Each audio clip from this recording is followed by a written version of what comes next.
blueberries do exceptionally well here, with a caveat. You folks from Minnesota, Michigan, blueberry country. There they grow wild. They're almost a weed. Not so here. Blueberries grow well, but they don't like alkaline water. That's the main thing, the alkalinity. We tend to creep up too high, and so it's hard to keep them in color. It's hard to keep the fruits large enough and really deep blue. So I don't really encourage folks to plant these in the ground themselves. I like to see these planted in raised beds or containers so I can control the soil. I'll plant this in some heavy potting soil mix. The main ingredient in potting soil is peat moss. That's a very acidic type of soil, and it drains really well.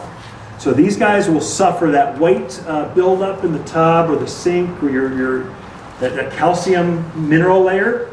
These guys do not like that.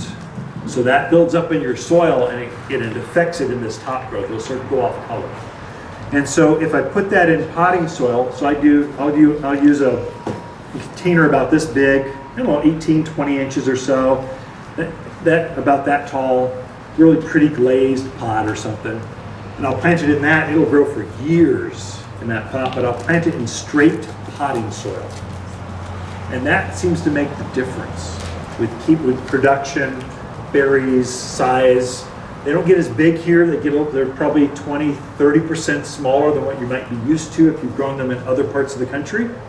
But they produce berries that melt in your mouth, literally melt in your mouth. I mean, you won't go back to store-bought blueberries.